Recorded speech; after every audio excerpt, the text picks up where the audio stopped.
Namaskar friends, welcome to today's session. I am Prashant Patil. Today we are going to discuss about very important topic, that is change management, or sometimes it is called as a change control. In pharmaceutical industry, change is unavoidable. यहाँ पे change हम unavoidable है. So what is important, हम वो change को कैसे address करते हैं. So in today's topic we are going to explore what is the meaning of change control, how to address it so that we remain compliant. Changes होंगे, होते रहेंगे, it's a part and parcel of our pharmaceutical industry. लेकिन वो कैसे address करें, compliant कैसे रहे, हम एक लाइव एग्जाम्पल भी देखेंगे, दैट इज केस स्टडी देखेंगे at the end of the session. तो सेशन के एंड तक बने रहिएगा. उसके बावजूद अगर आपको कोई डाउट्स है, कुछ पूछना है, तो आप कमेंट्स में मुझे लिख सकते हो. So let's begin. Introduction of change management. What is the definition? It is a systematic approach or documented process for managing changes in processes, equipment, material or documentation. Or change control is a general term describing the process of managing how changes are introduced into the control system. मतलब ये systematic approach है. Processes, equipment, material, document में जो भी changes होंगे उसको handle करने का ये सिस्टमेटिक तरीका है. एक कंट्रोल सिस्टम में कोई भी चेंज कैसे इंट्रोड्यूस करना है वो हम आज के सेशन में सीखेंगे. Okay, so change control is a system that control change bye identifying ownership of the change, allowing for review, approval of the change, preventing changes that could adversely affect product quality, safety, efficacy or regulatory requirements. What is the objective? Objective of change management is to ensure product quality, regulatory compliance and minimize the risk to the product and to end user. Right? Now, importance of change management in pharma. Importance क्या है? Maintain the product quality and consistency.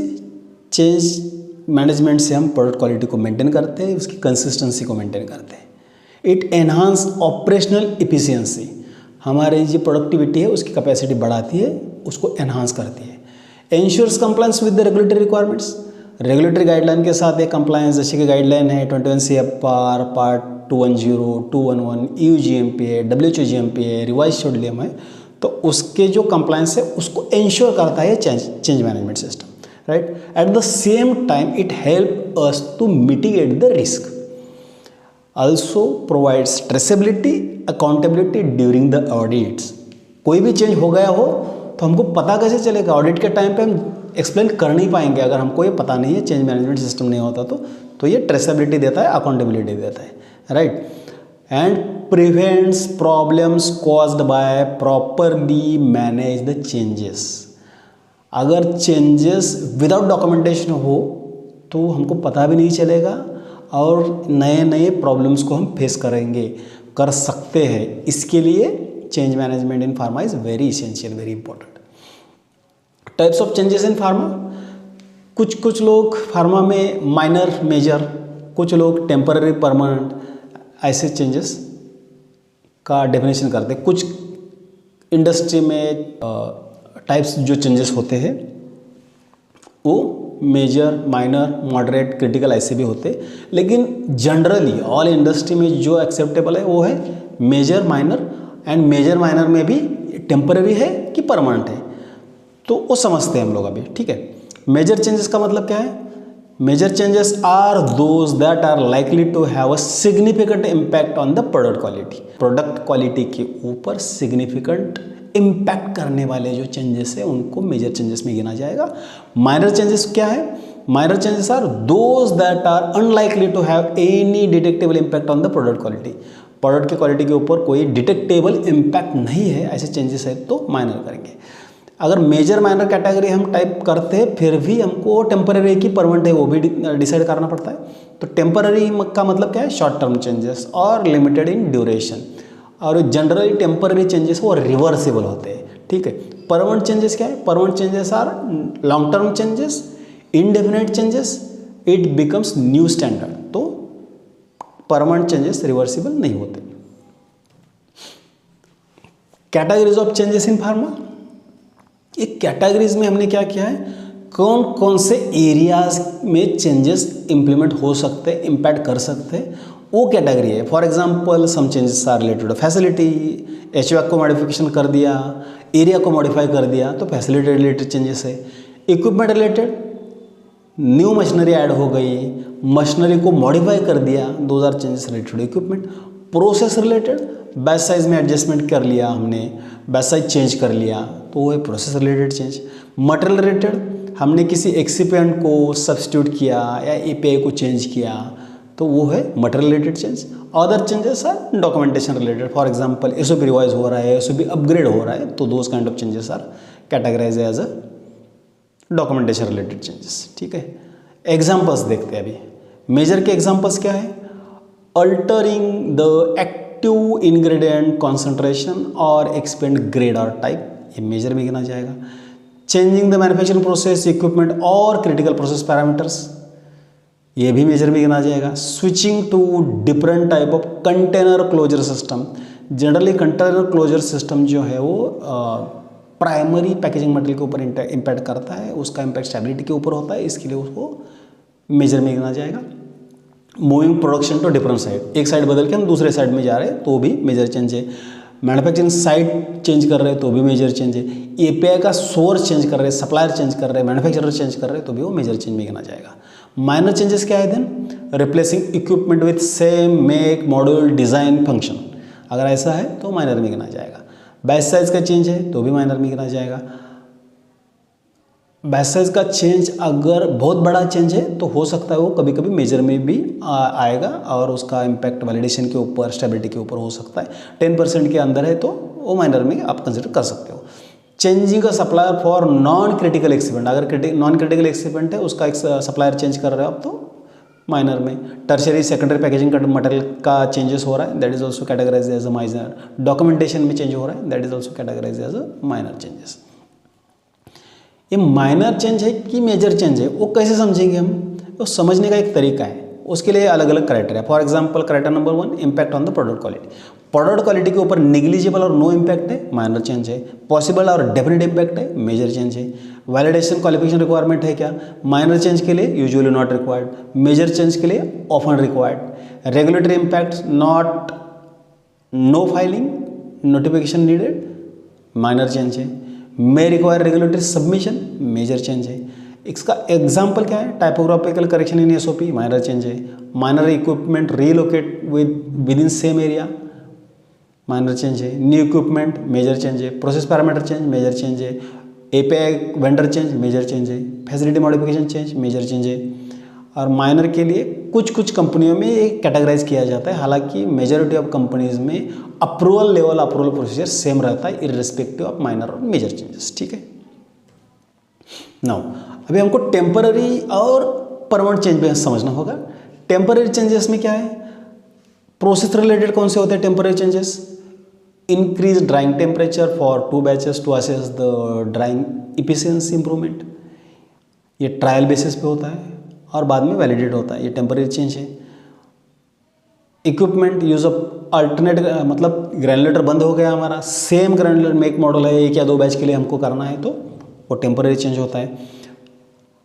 किसी excipient का supplier shortage आ गया, हमको excipient का दूसरा supplier use करना है जो माइनर एक्सिपिएंट है, क्वांटिटी में कम है, ऐसे एक्सिपिएंट को हम चेंज कर सकते हैं। मेजर में भी है तो भी हम टेम्पररी चेंज में ले सकते हैं, लेकिन वो बैच स्टेबिलिटी में जाएगा। अगर मोर देन 50% कंट्रीब्यूट कर रहा है तो एपीआई का चेंज है तो भी हम एक बैच को सोर्स चेंज कर सकते हैं, लेकिन वो भी हमको मेजर में कैटेगराइज करना पड़ेगा, although it is a temporary change. Temporary है तो 1 या 2 बैचेस के लिए इम्प्लीमेंट करेगा, इम्पैक्ट करेगा, ठीक है। Facility, temporary relocation of blending adjacent requalified area during the maintenance. एक ब्लेंडर मेरा अंडर मेंटेनेंस गया है तो या मैं अंडर मेंटेनेंस करने के लिए दूसरे एडजेसेंट एरिया में हमको ब्लेंडर को रिलोकेट करना पड़ रहा है, तो that is also temporary change. Maintenance होने के बाद में हम लोग उसको वापस वहाँ पे लेके आएंगे। बाकी जो उसके रिलेटेड इम्पैक्ट्स है, इम्पैक्ट एस्टिमेट, रिस्क एस्टिमेट, तो हर चेंज में हमको करना है। ठीक है, documentation related changes, temporary instruction इन BMR बाद में वो परमानेंट हो जाएगी या SOP के थ्रू ड्रिवन की जाएगी, ऐसे भी हम टेम्पररी BMR में इंस्ट्रक्शन डाल सकते हैं या SOP में डाल सकते हैं, वैसे वासा SOP पे का है तो BMR में डाल के परमानेंट कर सकते हैं। लेकिन ऐसे टाइप ऑफ चेंजेस जो होते हैं वो आगे जाके हमको should be replaced by the permanent change control letter. एक बैच में हमने कुछ इंस्ट्रक्शन जनरली प्रोसेस वैलिडेशन के टाइम पे ऐसा होता है। अभी परमानेंट चेंज कंट्रोल कौन से प्रोसेस रिलेटेड है, तो optimization of granulation time, drying temperature based on the validation study है, जो change reflect in BMR permanently reflect होगा। Equipment, replacement of old compression machine with new, then approval of new vendor for API after successful evaluation, revision of SOP for deviation handling to align with the corporate QMS, ये भी permanent change हो जाएगा। Addition of new HVAC system in coating area, ऐसा type of change है तो वो भी permanent change है। नाउ कॉमन रीजंस चेंजेस के या चेंजेस जो होते हैं उसके कॉमन रीज़न क्या होते हैं। जनरली रीज़न क्या होता है, एक पहला रीज़न होता है क्वालिटी इंप्रूवमेंट, दूसरा होता है कैपेसिटी एनहांसमेंट, तीसरा होता है रेगुलेटरी रिक्वायरमेंट होगा, मार्केट रिक्वायरमेंट होगा, GMP एनहांसमेंट के लिए हो सकता है। मेजरली क्या होता है, introduction of new product, machine, equipment, instrument, utility in the existing facility और modification to machine, equipment, facility, ये रीज़न हो सकते हैं। सॉफ्टवेयर अपडेट आ गया, एनालिटिकल मेथड में अपडेट आ गया, मटेरियल चेंज हो गया, वैलिडेशन आउटकम कुछ हमने डिसाइड किया था, वैलिडेशन का आउटकम कुछ अलग निकला तो हमको चेंज कंट्रोल करके वो चेंज करना होता है। स्टेबिलिटी डेटा के बेस पे चेंज कंट्रोल कभी हो सकता है, कभी कॉस्ट रिडक्शन के बेस पे होता है। कॉस्ट रिडक्शन के बेस पे जो भी चेंज होगा that should not impact on the product quality and efficacy, वो हमको ध्यान में रखना होता है। ऑटोमाइजेशन की वजह से चेंज हो सकता है। तो these are the common reasons for the changes. अभी चेंज कंट्रोल प्रोसेस क्या है, चेंज कंट्रोल का प्रोसेस होता है कि initially first is initiation, identification and proposal of change. Any employee from any technical department can initiate the change. ये कौन initiate करेगा, ये हमेशा एक सवाल रहता है। उसमें एक है कि कौन सा एरिया इम्पैक्ट हो रहा है। कभी कभी क्या होता है, चेंज ट्रिगर होना होता है मार्केटिंग से या सप्लाई चेन से या CQA से। छोटे कंपनी में कभी CQA नहीं होता है, कभी R&D नहीं होता है, तो साइट QA को चेंज कंट्रोल वैसे तो आपके इंडस्ट्री के, आपके कंपनी के रिक्वायरमेंट के हिसाब से वो कौन और एरिया के हिसाब से who should initiate, you have to decide. ठीक है, लेकिन टेक्निकल पर्सन कोई भी उसको इनिशिएट कर सकता है। रिक्वायरमेंट ये है कि any change should be rooted through the QMS system. ठीक है, तो उसमें क्या होता है, एक एग्जिस्टिंग कंडीशन रहेगा, प्रपोज चेंज रहेगा, उसका रीज़न रहेगा, जस्टिफिकेशन हमको देना पड़ेगा। उसके बाद रिस्क असेसमेंट करना पड़ेगा, इम्पैक्ट एनालिसिस करना पड़ेगा। रिस्क असेसमेंट में मेन फोकस क्या होता है, to evaluate impact on the quality, safety and efficacy. इसमें क्रॉस फंक्शनल टीम के पास ये रिस्क असेसमेंट के लिए जाएगा। इम्पैक्ट एनालिसिस में क्या होगा, assess effect on the processes, equipment and compliance status, ये भी क्रॉस फंक्शनल टीम के पास जाएगा। Purpose is to evaluate impact on the product quality, regulatory submission, impact on ongoing products. तो risk analysis and impact analysis hand in hand जाते हैं, क्योंकि दोनों का एक दूसरे के साथ रिलेशन होता है। Risk assessment mainly focus on the quality, efficacy and safety of the product. Impact assessment mainly focus on the processes, equipment, अपना जो प्रोसेस है, क्रॉस फंक्शनल एक्टिविटीज़ है, उसके ऊपर इम्पैक्ट ज़्यादा फोकस करता है। ठीक है, नाउ एक बार रिस्क असेसमेंट, इम्पैक्ट असेसमेंट हो गया तो अप्रूवल प्रोसेस चालू हो जाएगा। All HODs, multidisciplinary HODs should review and QA finally should review and approve. Implementation, execution of change under controlled conditions. Action items, यहाँ पे एक्शन आइटम्स डिफाइन करना बहुत ज़्यादा important. It is very very essential and important to define implementation step, action item, ensure training requirement, execution of change. उसके बाद verification and effectiveness check. एक बार हमने change control approve कर लिया, एक्शन में आइटम डिफाइन भी कर लिए, वो इम्प्लीमेंट भी हो गया, लेकिन उसका वो चेंज का इफेक्टिवनेस जब तक चेक नहीं होता तब तक वो चेंज कंट्रोल क्लोज नहीं हो सकता। तो it is very essential to verify and check the effectiveness of proposed change और इम्प्लीमेंटेड चेंज। ठीक है, so confirms the change worked as intended. हमें इफेक्टिवनेस चेक करके हम क्या प्रूव करते हैं कि कंफर्म करते हैं कि it confirms the change worked as intended, जैसा हमने सोचा था वैसा वो चेंज काम में आ गया है और इम्प्लीमेंट हो गया है। ठीक है, closure, monitoring outcomes and closing the change request. Best practices means involve, maintain, conduct and ensure. Involve cross-functional team, maintain detailed documentation, conduct thorough risk assessments, ensure proper training and communication. ये जो है ना, ये 4 words है वो की है change management के। लोगों को इन्वॉल्व करो, डॉक्यूमेंट को मेंटेन करो, रिस्क असेसमेंट कंडक्ट करो एंड इंश्योर करो कि ये ट्रेनिंग भी हो गया है, लोगों को प्रॉपरली वो कम्युनिकेट भी हो गया है, एंड देन क्लोजिंग। सो इसको थोड़ा बेटर वे से समझते हैं थ्रू केस स्टडी। तो केस स्टडी में जाते हैं।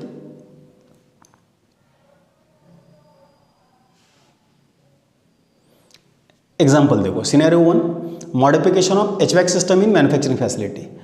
A pharmaceutical company manufacturing non-sterile products plan to modify its HVAC system, HVAC system. The change involves upgrading the AHU to improve airflow and maintain better environmental control, particularly to allow the AHU to be turned off during non-production periods. यहाँ पे एक company जो non sterile products है जैसे कि tablet, capsule ऐसे product बनाते हैं, उनका AHU में मॉडिफिकेशन सजेस्ट किया है, उसको उन्होंने चेंज प्रपोज किया है। मेन हेतु या उद्देश्य ये है, मेन उद्देश्य ये है उनका कि एयर फ्लो इम्प्रूव हो, एनवायरमेंटल कंडीशंस इम्प्रूव हो और ड्यूरिंग नॉन प्रोडक्शन आवर्स में वो AHU को बंद करो। अभी ये अलग डिबेट का मैटर हो सकता है कि नॉन प्रोडक्शन आवर में हमको AHU बंद करनी चाहिए नहीं चाहिए, हमको उसमें अभी पढ़ना नहीं है। लेकिन अगर ये टाइप का चेंज है तो चेंज कैसे ट्रिगर होगा, आप क्या जस्टिफाई करते हो, रेगुलेटरी के हिसाब से वो करना है नहीं करना है। लेकिन एक एग्जांपल के लिए हमने ये चेंज लिया है। Reason for change, energy conservation by stopping the AHU when facility is not in use, aligning the updated internal policies, regulatory requirements, example revise schedule. अभी चेंज मैनेजमेंट स्टेप हमने जो डिस्कस किया वो कैसे फ्लो होगा ये चेंज के लिए। पहला स्टेज है initiation. Initiation, change proposal raised by the engineering department, documented in change control form. Risk assessment में क्या कवर करना है, evaluate the impact on the room classification, temperature, humidity, microbiological control, assess risk related to product quality, particularly microbial contamination control during the shutdowns. Impact analysis में क्या आएगा, determine the need for revalidation of the facility, assess the effects on ongoing batches and cleaning procedures, verify if changes affect the existing SOP. तो देखो risk assessment में हमने room classification देखा, temperature देखा, humidity and microbial contamination, particularly microbial contamination of product, मतलब product quality के ऊपर हम फोकस कर रहे कि देख रहे हैं। इम्पैक्ट में क्या कर रहा है, फैसिलिटी का रिवैलिडेशन लगेगा क्या, जो हमको बैचेस ऑनगोइंग चल रही है, हमारा जो एग्जिस्टिंग प्रोसीजर क्लीनिंग का चल रहा है उसके ऊपर कुछ इम्पैक्ट आएगा क्या, SOP के ऊपर कुछ इम्पैक्ट आएगा क्या, ये इम्पैक्ट है इसमें।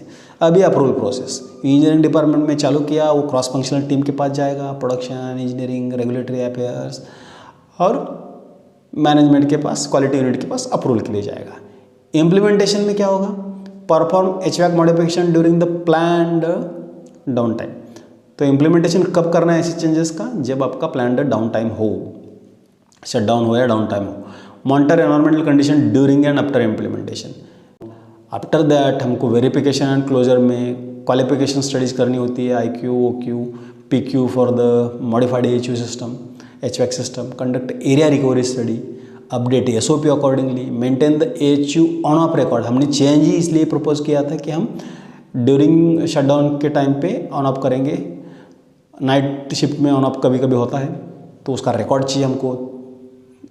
सिमिलरली इसमें एक रिकवरी स्टडी इंपॉर्टेंट है क्योंकि आप अगर AHU बंद करते हो तो उसके बाद कितने टाइम में AHU रिकवरी देता है, ऑल एनवायरमेंटल कंडीशन, रूम के कंडीशन कितने टाइम में मेंटेन होते, तब तक आपको कोई भी एक्टिविटी चालू नहीं करना होता है। इसके लिए आपके पास ऑन ऑफ रिकॉर्ड भी होना चाहिए। SOP में भी ये होना चाहिए कि कितने मिनट के बाद हम एक्टिविटी ले सकते हैं, एक्टिविटी चालू कर सकते हैं आफ्टर स्टार्टिंग द AHU चालू किया 10 बजे, आधा घंटे का हमको रिकवरी टाइम है तो हमको 45 मिनट्स तक वेट करना होगा, उसके बाद एक्टिविटी चालू होगी। ठीक है। Perform environmental monitoring to ensure compliance with the microwave limit. ठीक है। Review and closure of the change control, ये QA डिपार्टमेंट क्लोज करेगा। आउटकम क्या है? Successful implementation of HVAC modification, energy saving achieved. वो इफेक्टिवनेस चेक करते time पे पता चलेगा कि हमारा माइक्रोवेव कंटामिनेशन नहीं हो रहा है, प्रोडक्ट क्वालिटी मेंटेन हो रही है और उसके बावजूद हम लोग एनर्जी अचीव कर रहे हैं, एनर्जी सेविंग। ठीक है। एंड एनहांस्ड कंप्लायंस, कोई भी चेंज हम एनहांसमेंट ऑफ क्वालिटी ही करते हैं, क्वालिटी के साथ कॉम्प्रोमाइज़ करके कोई भी चेंज फार्मा इंडस्ट्री में इम्प्लीमेंट नहीं हो सकता। अभी सिनेरियो 2 देखो। Scenario 2, addition of new vendor for API in tablet manufacturing. A pharmaceutical company producing tablet decide to qualify new vendor.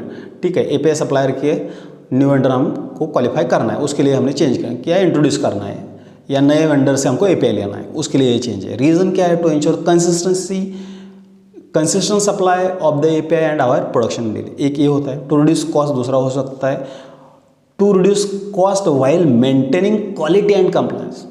तो जैसे मैंने पहले बोला कि कॉस्ट के ऊपर प्योरली कोई भी चेंज फार्मा में इंप्लीमेंट नहीं होता है। It should always be to reduce the cost while maintaining the quality and compliance. Quality and compliance के साथ अगर आप कॉस्ट रिड्यूस कर सकते हैं, definitely this kind of changes are welcome. Addressing issue with existing vendor, अभी इसका reason ये भी हो सकता है कभी कभी आपका एग्जिस्टिंग वेंडर है वो इनकंसिस्टेंट सप्लाई है, क्वालिटी के साथ कुछ इश्यूज़ है, इंटरप्शंस है, तो ये केस में हमको एडिशनल अल्टरनेट वेंडर API के लिए चाहिए।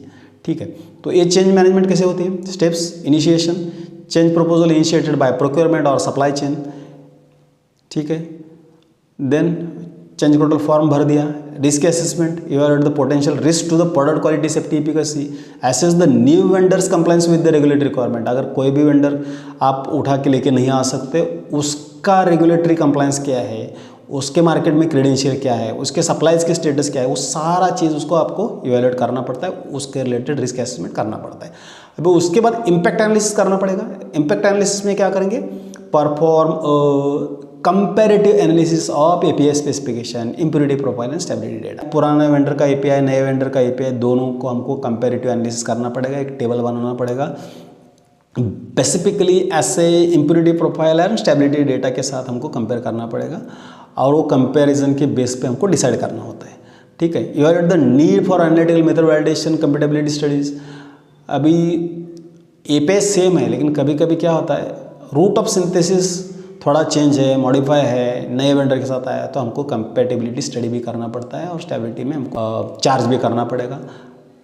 कभी अगर नॉन फार्माकोपियल API है, नॉन कंपेंडियल API है, तो केस में हमको मेथड डेवलपमेंट करना पड़ता है, क्योंकि हर एक वेंडर का अलग अलग एनालिटिकल मेथड हो सकता है।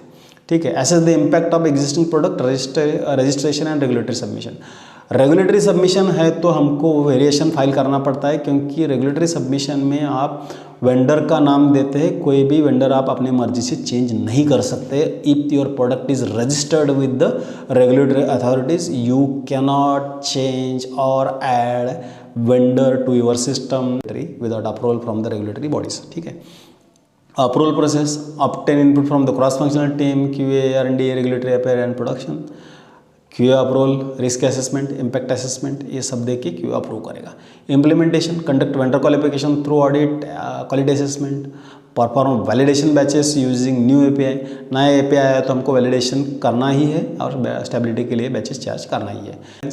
Verification and closure, review validation data, stability results to ensure the product consistency, update relevant documentation. तो क्लोजर का ये सिस्टम है। ठीक है। So friends, to summarize today's session, we can say that change control is not a regulatory requirement, it's a quality culture. Change management effectively implement हो गया तो हम रिस्क एसेस कर लेते हैं, प्रोडक्ट की क्वालिटी का ध्यान रखते हैं, इफेक्टिवनेस का ध्यान रखते हैं और सारे सिस्टम का ध्यान रखते हैं कंसिडरिंग रेगुलेटरी रिक्वायरमेंट। ऑडिट के टाइम पे, ऑडिट के समय पे ये चेंज कंट्रोल पूछा जाएगा, तो उसके टाइम पे हमें क्या क्या डॉक्यूमेंट चाहिए, ये सारा हम सोच विचार करके सारा डॉक्यूमेंट रेडी करते हैं, तभी वो चेंज कंट्रोल अप्रूव होता है, तभी वो चेंज कंट्रोल क्लोज होता है। सो आई बिलीव आपको ये सेशन बहुत अच्छा लगा होगा, आपके समझ में आया होगा और आप ये जो हमने सीखा वो आपके सिस्टम में इम्प्लीमेंट करेंगे और आपका सिस्टम भी इम्प्रूव करेंगे। सो अगर ये सेशन आपको अच्छा लगा है तो प्लीज़ लाइक कीजिए, सब्सक्राइब कीजिए, अपने दोस्तों के साथ शेयर कीजिए और don't forget to click on the bell icon so that you will receive notification for all upcoming videos. Thank you. Stay tuned, stay compliant. Jai Hind.